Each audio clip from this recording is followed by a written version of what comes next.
warahmatullahi wabarakatuh. Alhamdulillahirabbil alamin. Wassalatu wassalamu ala asyrafil anbiya'i wal mursalin wa ala alihi wa sahbihi ajma'in. Pagi ni kita baca buku Tanbihul Ghafilin, peringatan bagi yang lupa. Alhamdulillah. Hari ni kita ada pendengar yang baru, iaitu nenek. Alhamdulillah. Okey. Bab yang ke-66, iaitu amal bergantung kepada niat. Abu Laid As-Samarkandi meriwayatkan dengan sanadnya dari Zaid bin Maisarah berkata, Allah Ta'ala berfirman, aku tidak menerima perkataan seorang hakim, tetapi aku melihat tujuan dan niatnya. Maka bila tujuan dan niatnya kepadaku, maka aku jadikan diamnya untuk berfikir dan bicaranya sebagai zikir meskipun ia tidak berkata-kata.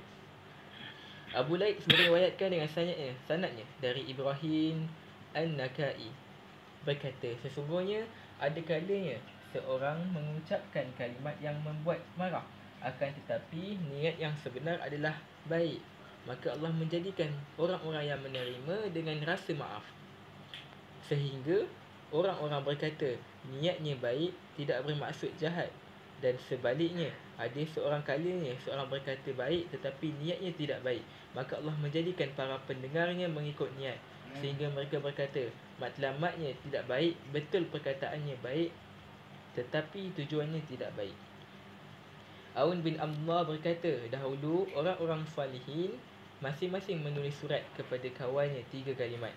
Siapa yang beramal untuk akhirat, yang pertama, siapa yang beramal untuk akhirat, maka Allah mencukupkan segala urusannya dunianya. Dan siapa yang memperbaiki niatnya, nombor 2, dan siapa yang memperbaiki niatnya, maka Allah akan memperbaiki zahirnya.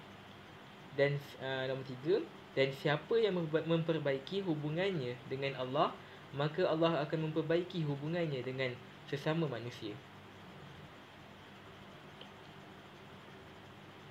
Al-Hasan ketika mengertikan firman Allah,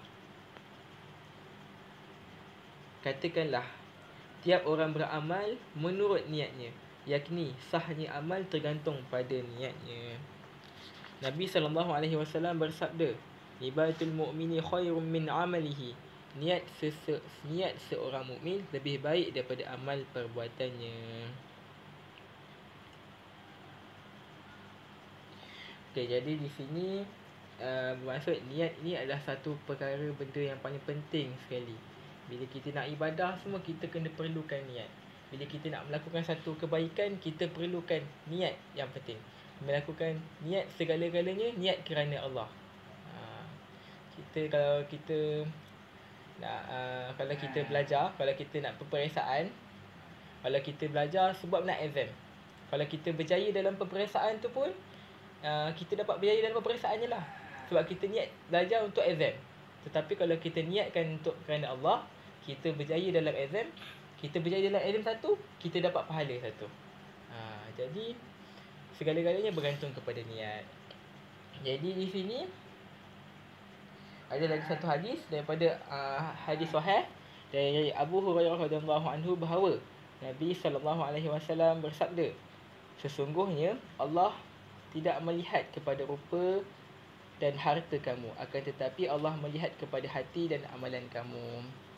Jadi kat sini Allah tak melihat pangkat kita, harta kita, rupa paras kita, handsome ke tak.